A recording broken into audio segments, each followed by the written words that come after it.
Pramo atu. Eha UTV so your ship house abeka junction enkran your memuni amanone nsem ye de agoprama so de beka ho ne akenkan ni nyina ama mo say kase ensem I de ebe this way chocolate drink cocoa papa na ye de aye obi atumi nom onuma ma unya hoden esiesie o ma wo ye fe de ohia ensuo hye Afia your special ice ensuo na de papa ye wontoam ene sahye mu nyina Nibo edda form eya tobi nefama ebusua enom your special drinks bebre flavors no edoso cola kakra malt strawberry ene nia ekeka ho ginger wonum na echele a ubehu sampa enuaba nkasa no nsuo ene edi aya ububobi enmekwa kitaimu enti ede nsam no emmamo ye ready oba betie ebie panyina be de ekira wo Bank of Ghana SA Best point usikanie ufone mobile app ayadanedi *277 hash no ni bremu a enie ebekwaye papa he COVID-19 ebre emo Special prosecutor Orekisi Ejaben SA ohia enyimanfo 251 na obi e befa ono so woni wo kafo ye be mu hwehwe mu yie pa avetimo se mo se na mo fatase e fam a ansa na yatumi afamo ama no ayeye Yekopiem e obono mantam emu asunwan nat omada World Teachers Day celebration dimedie no wo mo ada no ede na yeko ato mantam nso a secondary school for the deaf empanyufo SSA omuhia infidie ene akadie bia ebeboa papa e wo enkoda no ehwe emu ensem bebre eka wenum eho oka me ho a mekenkan e de amount say kase okenkan for eyemme obahima Afia kire Asiedu Yentie ensem no enchiremu Special prosecutor wo mai emu Orekisi Ejaben Esquire asem ode etudwa ene say ohia governing board bi bedwa no emeboa na wontumi emayemfa enwumayefo mako ahanu aduonum baako 251 staff eno kran 2022 na chesesafo ni nyina ene ne meye adwuma na eno so wo ka ama Ghana fo ate ase se sa dwumadi a ye de ahye ne nsa no eye bambo dwumadi a emu oduro enti nye obi atra keke bi ne ebefa no wo ebefa no wo ene wo hakafo ene wo fiefo nyina na wo se ye somo hye eye mumu hwehwemu sa mo se fata mo betumi aye baabi adwuma ete se special prosecutor officer ansa na yafamo odinsem we nyina atudwa ebra na okasa e wo Peace FM kokoko dwumadi Oksa say obaye nipa no aye adwuma namu yedu ade chena bakwa ejai aka 9 nipa ni nyina ye secondment nipa ba ko pe na yafa na adwumam nti wo nipa over 200 or so form sene awka semi nipa ben na wo form adwumam oba be announce so fe nipa oba ne den you be den say the office is up and running the university say Enquam to me ntimi mfa nipa no. Me here board. Okay. Governing board no yen setting up yen so ani. Money governing board. Omo no more office no omo mre no abewie ye. Fie miensa. Omo no more that abewie ntimi twen se ya be so board fufuro in na me nyoma ye adwuma. Na no nche se mada meti hokwa. Na meka se ehyen ni sinsuo ni so ehyen ni yensinwie nsuye ko nyina ni ye hwe nsuo fim ni ye si ni ye so enti eno na me ye no de mpese meka to aso ne se wa pese oni ye adwuma bia e wo se oti ase se ye prosecutorial institution na oba no investigation division na oba no asset recovery and management division and aoba no it's a security setup enti yen code of conduct no enye ordinary enye adwuma bia de kwa enti so ba adwuma ni ma ansa kra ebe mu akonwa atena so no ye be vetew apart from interview no ye interview ye na ye fi say ubetumi aye adwuma no I was see a veto near say security risk. A beveto. Ena, enya open ye beveto. Wo yire ye beveto yire. Wo kunu a ye beveto kunu. Ye mhwe say wo yire ana wo kunu no. Onye security risk. Wo yire no anka nkyere ni ehu a ye be yiwedi. wo kunu no anka nkyerɛ ne hu ye be yiwe na wa wo ba so a se wo ko se eba ne se bia wa ba interview ya pese ya fu adwuma nim na se bia wo fiancé bia ko ware na so me hu wo se ya vet sa fiancé no ya vet sa fiancé ni ehwe ni hu se o ya security risk e be tufu say one of two choices either say ubeja sa ware na akoye no ana be adwuma wo be say uko ware dia ene fa adwuma no to obi fro pa pa agi wakunya wa be adwuma no so be so uko ware so be bom me amane enye obi ame because a security centered security setup there also be bom amane say special prosecutor acho me hu abrantia na baba ya bese me ware no ono so say me vet no me vet ni wie na me hwe say o security risk me tufu say ukoware ababa ya na branch ya yentimi ni nya adwuma nti wo pese ukoware na wo de ukoware no but yentimi ni nya adwuma nti sa futu na betimi ama it's a very tight organization yeah ubetimi ni wo pese ni ya adwuma pa de ne ko pege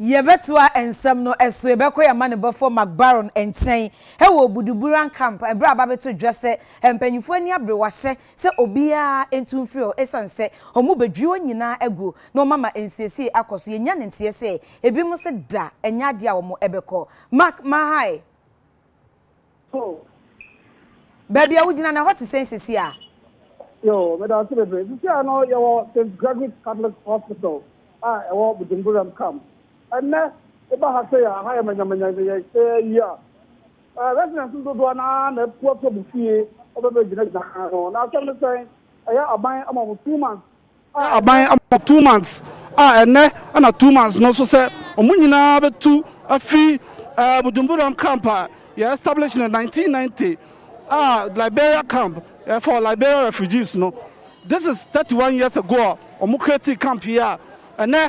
you can say UNHCR, you know, UN for Jamu 2010, and then Aban say Jaji Assassino, not a DIA development project.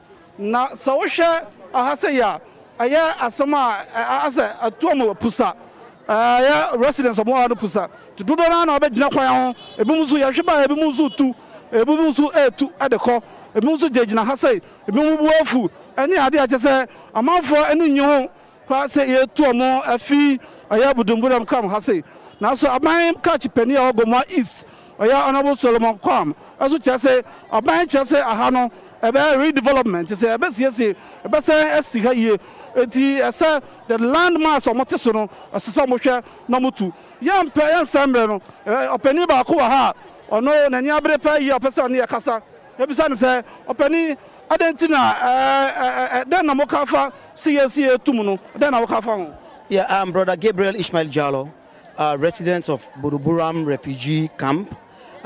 We are for the last 48 hours we are about to witness one of the most horrendous crimes that ever take place in any refugee camp in the world since United Nations was established in 1945. I say this because there are inconclusive processes that was started here by the United Nations High Commission for Refugees, the Ghana Refugee Board, and their implementing partners. They are yet to conclude it. They are about to evict us from the camp in a very gruesome demolition manner. And what makes me angry is because I'm standing on the soil where Kwame Nkrumah declared that the independence of Ghana is not conclusive until you have the total independence of Africa. I'm also standing where the ECOWAS chairman, His Excellency Nana Addo Dankwa Akufo-Addo, is here. Then today, Liberians, Sierra Leoneans, Ivorians, they are about to be evicted without even talking to them. All right, let me ask you. We understand this place was decommissioned in 2010 by UNHCR, the Refugee Commission. Were you not aware? We also understand that some of your people returned home. Why do we still have, after 11 years, after the decommissioning of the refugee camp, you are still here and saying this? Yeah, the refugee camp was decommissioned from a refugee camp to a refugee settlement. The decommissioning is embedded with processes, which is integration, repatriation, and some limited resettlement. But as I'm telling you now, all the process are inconclusive. Nobody is talking to us. Nobody is coming to us. All we know is that they have branded this place a place of a den of thieves. We are not security experts. The Ghanaian has security. They have the security experts who can fish out the criminals. You cannot seek refuge behind security or criminals to come and demolish a camp. Are you? Yeah, you can go and look for the criminal. We are not criminals. Are you alleging that the government officials have not spoken to you formally about this eviction? Not at all. First of all, the DCE here has been very, very, very. I can't define the DCE here because you just go on here and start talking without even talking to the local authorities here. We understand they gave you 2 months. Are you not aware of that notice? How can you give us 2 months on the ear? You don't come and sit with us. That process that you have not completed. You need to complete the process before you give me 2 months. 1 week ago, there was a meeting here where they said all those who are still refugees, they had a meeting across the road. They said they are coming to send them to school. So they have been flip-flopping. But you see, what Ghana need to know that there are people who are born here, they never gone to Liberia or Sierra Leone. So you disagree with the eviction? We disagree with it with distinction, because you cannot evict people. Even Ghana, rent control, is it not 90 days? How the people who spend over 30 years here, you just come and evict them without going through the normal process? Are you notified? All right, let me speak to your brother and find out his concerns too. Right. My brother, you're welcome to UTV News. Thank you very much. Kindly tell me, what is your view about this eviction notice that you are given? It is very inhuman, most especially when we hold Ghana at the highest esteem as a country that holds refugee well. But from what I'm seeing, it is like they don't care about humanity again. All right. So if you, I believe this land is for the government, and over the last 31 years is giving it out on refugee status. Now you want to reclaim. Is it not right that the government reclaims this land? You see, there are processes that brought refugees here. Refugees did not fly and come here. They came here on an agreement. And I believe that agreement, they have not fulfilled it. When you look here, this is a hospital. It was because of the refugees that this hospital came here. Look at the police station. It is because of the refugees the police station came here. Look at the schools, the Catholic schools and other schools at Fete. It is because of them. There was an agreement, and Liberians are not here on free ground. They're here on agreement. And now you have started a process, which you started, according to you, since 2011, and you have not completed it. If, as I'm speaking now, some of them, their passport is still with the Ghana Refugee Board. You have not concluded it. Most of them, you have not done anything, and you just wake up one morning and tell them to leave. Is that good? Yo, refugee camp by tomorrow no or China someone to a betu amati somani nyo say a bench say to omufi Buduburam camp ha say ready train say empanyifo bom ne ombesi ani ho na Taliban wona na wonti omonka yo enya ba ha de ye hu say emrante dodo na na wa ha but bibi say Taliban de ye nyanti bi e bia ye ba ha say de ye nyanti omonka ye hwa say be ni emanu su bi be kasa e bi say omo say omo hihye say na som no kono no omo dwen ho say eti ye be pen emanu mi de na makasa e bi say omo say omo dwen say hello ahima me ma chiba YouTube But I do so. I can't see about two Liberia camp high to your half. Now, some free has say. Watching how much I tell Bubu has say. Why didn't you want to say?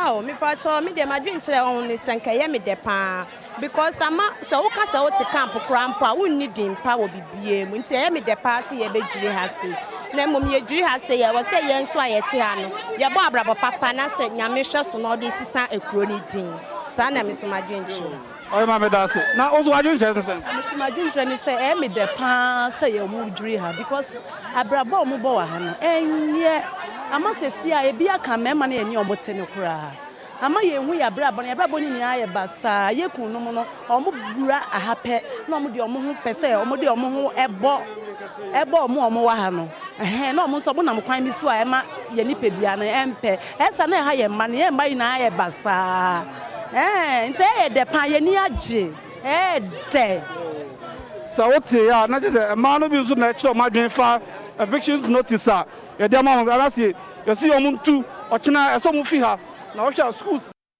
na ebe say bi sa aban penifo be say me hihya ben no ma ya ma the various institutions are schools hospitals and other institutions no and hihya no mayama nkwala no and hospitals no say o ma beto o mani oni nkotai na tese ba bia say o mo kọ no say o ma kọ ye be kọ so ani pese ene bi mu be kasa e bi say o mo say o mo so o ma dwen che ne say say na ye tu o ma o mo nyina be gu kwan ho say ene e o mo last day baba I'm Mawachiba, how about UTV? Well, welcome to UTV News. Can you tell me what's your view about me and you? No, I don't want to. I was talking right here. Because UTV, when you talk, UTV will go free different way. UTV they get free top a different way. Okay, can you tell me? We are begging the government. We are begging the government to please. Those are integrated people. We are begging the government to put them in the society so that they will go and work and help themselves. Those are registered for the general repatriation. We are appealing to the Ghana government to help and talk to UNHCR to repatriate those that are registered for general repatriation. We want to go back home. Those are registered for general repatriation. Those are integrated. We want the Ghana government to talk to the UN and talk to the international community to integrate those people that are under integration. We that agree to go back home. We are begging Liberian government. They should help in the process because we are Liberian. Okay, thank you very much. So what you mean about this one? And also say, so na nyama na kobano no, nsam na kobano no. And I just say, omoma omuko fie back. Omo a so omuko fie no. Say yaboa na mutumu ko fie. Nti eno na yakata. Minia na also wadun chane say. Oh minia, me ba me Midday ya na mete. But me ha na mo so Midday because in someone else ha na mo too much. Oh, enganga zaga buma de ko no man be kunkumu ni ade wia bibia be besubia e hono ma na ede e koso no. I already so betu. Me dem I already say metu. Me ma already pass metu. Nti ko na ya de say de meko. Yo, ya da sabuti ya. Nti say ono so na chere say why already so betu. Mpanifo do na atwa hia square ha say St. Gregory Catholic Hospital or Buduburam ha say ya. Almost said they never see it, and at the end of the day, many are saying, "Hey, yo, daddy, you're from John Paul." Yo, you share I saw China by our channel, and I saw to fear or China Bubu say. What do you tell me? I'm the person Bubu say no, because the aircourse were camp one day, in fact, and yet, so by any member from 8 going in there, and then is I show for me, you mamma, Chrononi, I show ni. Ahano ye bete man kranto mubu e kwana me kwa me filisa mompa me na influence. What to? What's the sound yamako? O me dem my we se meko. Na onko by the end of the day. Na o me dem ni problem sir. Okay. Me ni problem ba obi also ni on be so obeko no de me kwa me yem kwa na nkaka no kwa ka ba wonna kwa. Yo, what ye nuanum bia mo so my ready on beko. I ma design. Yo, ebi mo so afari. Enti wo hwa anya asem ketwa wa ha amanfo dodo na abegu ha say ya omo hwe no mo say de na besie na ya si ometu Buduburam abesi no abe clear no de na besie ama anipa no aya yiti ya do e ko so ni ebi ma kase bi some say o ma odin che na say sisi aya se yenko ye ni bebi akọ ye ni sky ye de ko ha dan nti ye ni bebi akọ nti ye wa ha nti ye hwe ne aban de ba nti sa aban be hwe yen e be hwe yen ye makos ye manketenkete ko school he france ka ben ye kwanya de akọ high dan akọ tenem na nkwala na enya kwan adan akọ school na ya Ghana ni ana me ye Ghana ni pio na aha ni Liberia ni Sierra Leone for the nim se wa ha se na also ye wa ye so ye ba ha se ye babo ye bra se aha se ye krom nti ye se ye so ye ba ha se babo ye bra at side ya na je se ye se ye ntu ani aka Liberia for ye se wa 2 months na onya preparation bia there be me because me ni scam de ko high dan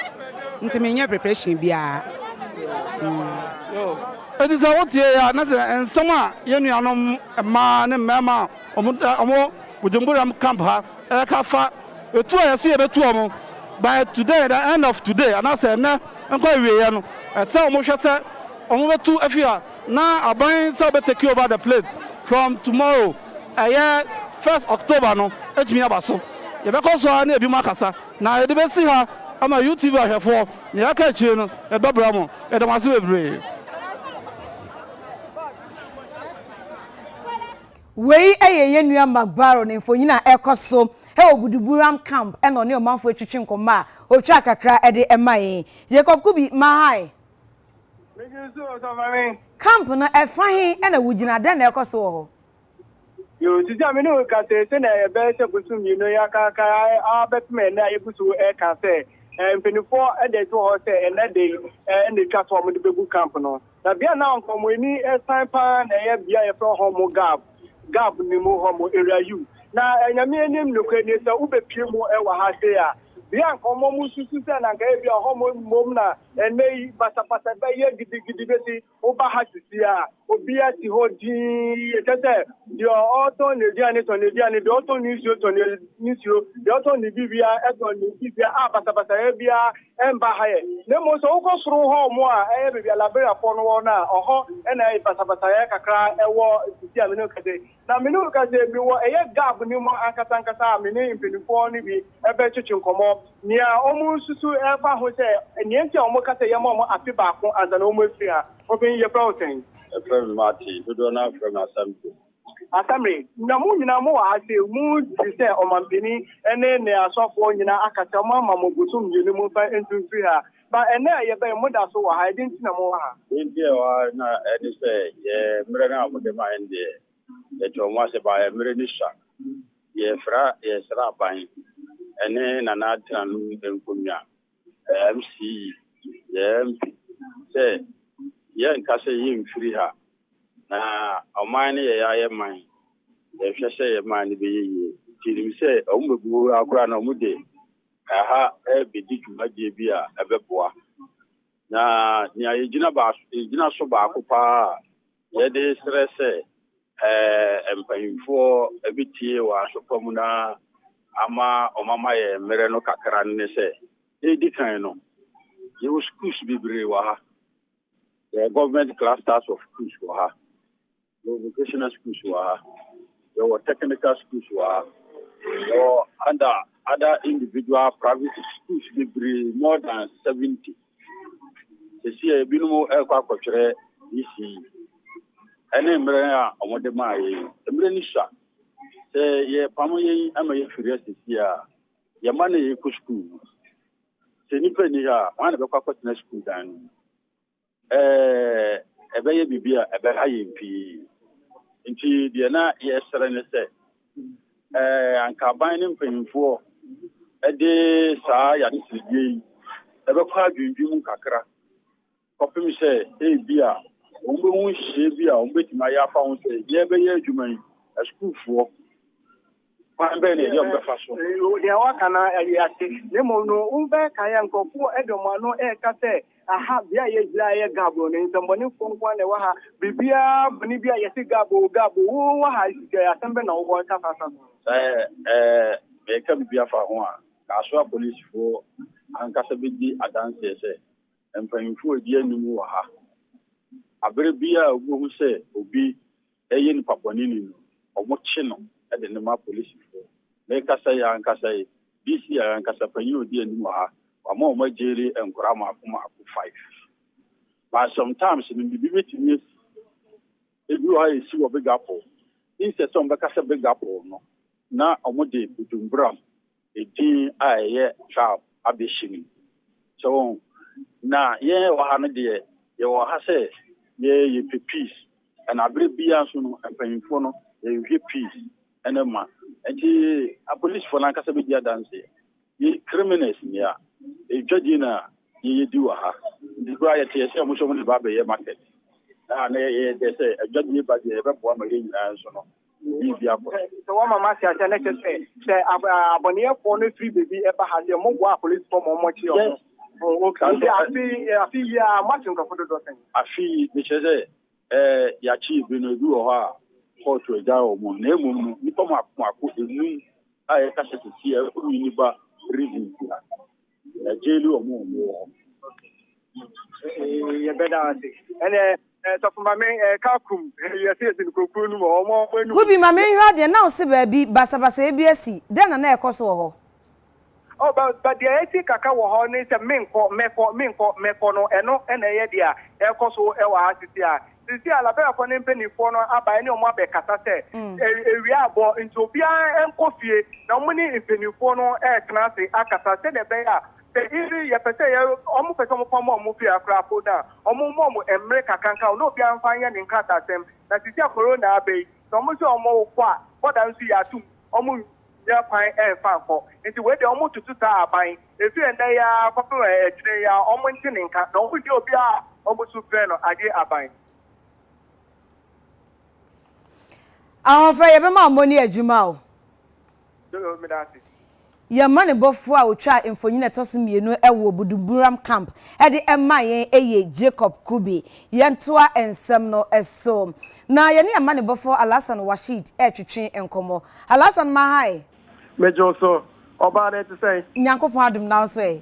Yeah, the Yo, now I proceed for yes, so many British suspect the action. Basabasebi a course or netco. What do we need to say? Midday Akyere Asemno na current development is oba na uta America from na India from kakra me who say na Bloma na killer no omukita omanka omu family na oma swap we in the family aba na we in the family aba na oma swap ndra he was Akyere na Akyere community a ewo Tamale metropolis na eno an say da no youth group bi demonstration na according to protest walk na that protest walk no papa be a friend of Hussein Ndindo or Zachi say Mrs. Zachi and I say youth chief or no and I know most suspect to say or no instigate that protest walk no equanim no say police station Lamashugu divisional police station and netco office on na Akyere no yeni de Jema Kasai na de Jema Trese ndra Akyere no na netco officials be pie aye omo ejuma nti omo ka share youth group no say mo bia emfa tawa enha netco mo nti omo ko eso enye omo ejuma but na order to enim say omo amoye tawa say Lamashewu divisional police station and netco office no asem no omo na police and press charges but then ndra anapa yeti in some every Akyere community say the previous night at 12 a.m. Police stormed Akyere community na Akyere community na sa Zachi ayefra no Hussein Ndindoi owo enti na according to asemisi ewie no ndra anapa because hono na mene youth for na chief no eko kasa no almost side ni say almost say 12 a.m.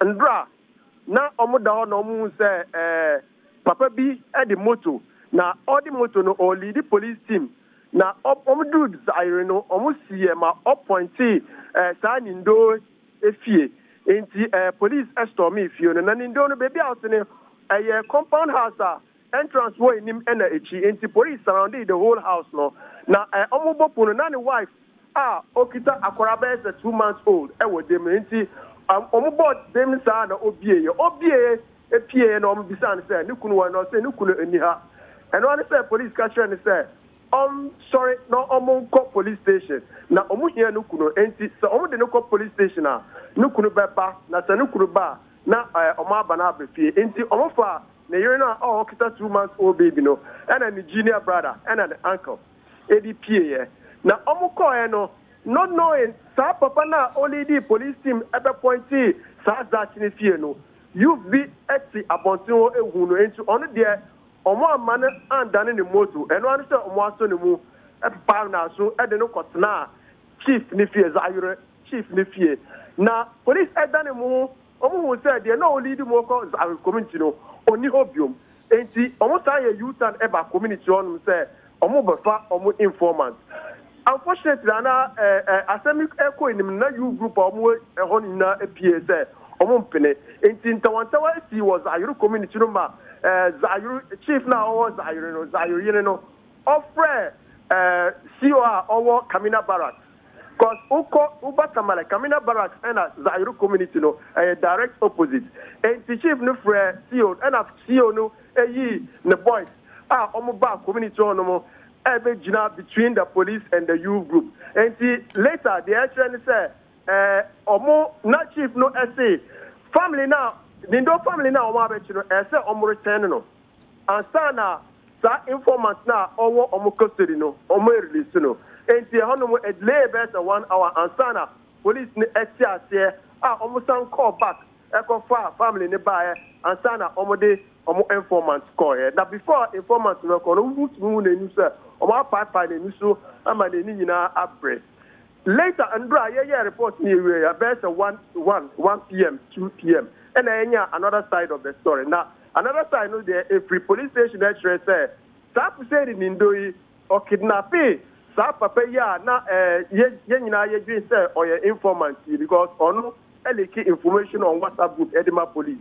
And omoyo margin say, omboga kochi Nindo ne family and sana obe release no. Enti we share two scenarios now. Ye to amount for say almost don't be judge, but ekwe ni mno dia ya ye share osini no. Ndra AC was somebody.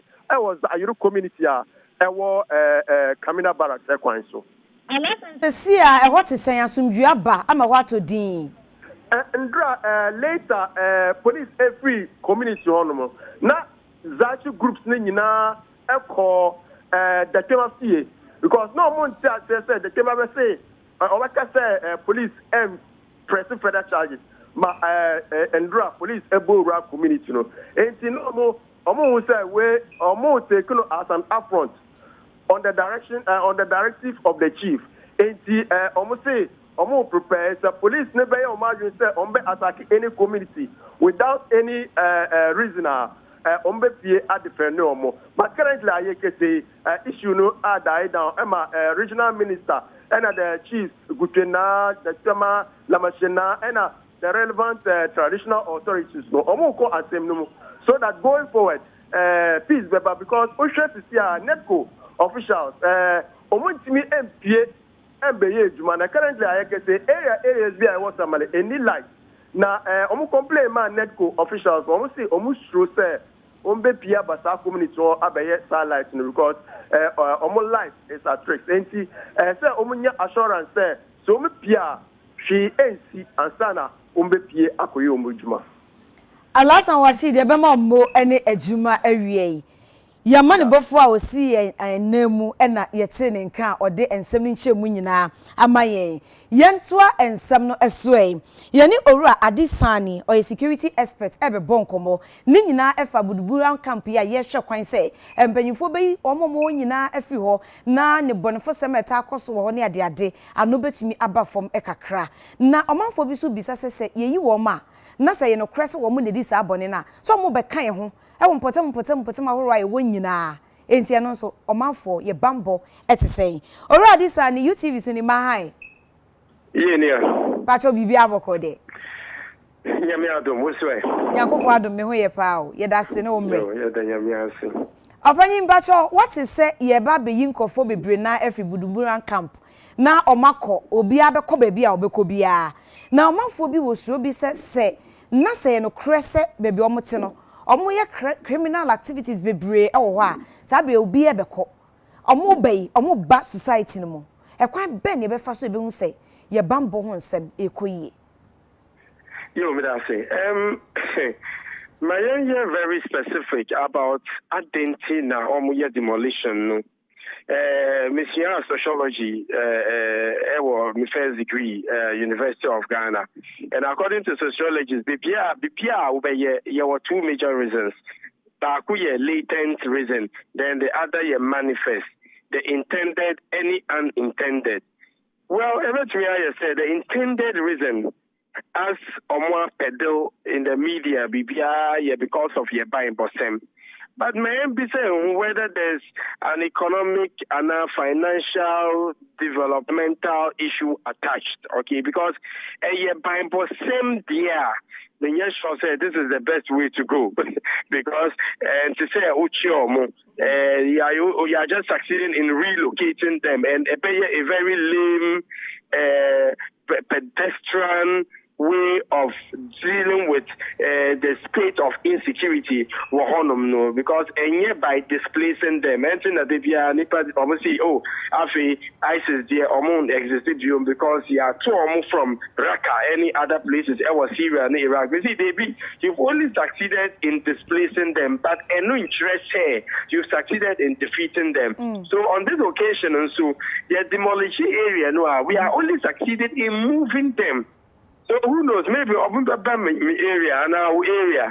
So if we are dealing with issues of security, there's a need to approach it from a scientific way, and yet superficial surface way, because and yet sustainable. It doesn't help in the long run. Maybe at the moment, criminals surprised, disappointed, movie, and they would need a little time to reinvent themselves, and later, so I don't think that region, by some reason, it would wash. It's neither here nor there, unfortunately.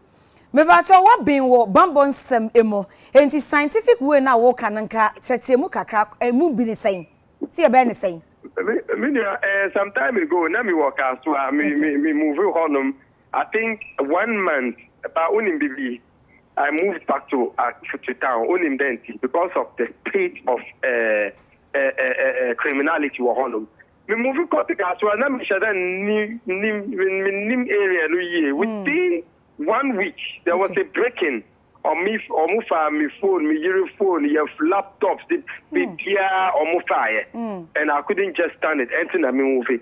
The biggest issue on my face was the unemployment. The economic situation Wakaswa is so bad to the extent to say, a lot of young people area they've simply lost hope. Okay, they are more in an uncertain situation. So if you almost feel it, look, the only way out is to resort to rituals and now other forms of criminality. So really, Minia, you per se, improving your Bible symbol in a sustainable manner. Niyama are consistent with the sustainable development goals and now consistent with the human development report as adopted by the UN 1994 and no human development, access to quality healthcare, food security, environmental security, personal security, community security, respect for the rights of the people, and no sustainable and demolition exercise. Na nefa bi nso omanfo beka se nka omom ya hoho no nso ye hwema wo mokoya eno nso ente ye ha no so kakra. Obviously, criminals they say mostly omo hideout. Okay. Me call Buduburam honum. One day, I think around 8 p.m. na me wo honum na papa be stopping me. I see minia. Maybe I will find dangerous. We just go the other way. So I say. So we know for a fact it's a hideout for criminals. For example, Buduburam, any Ashima honum.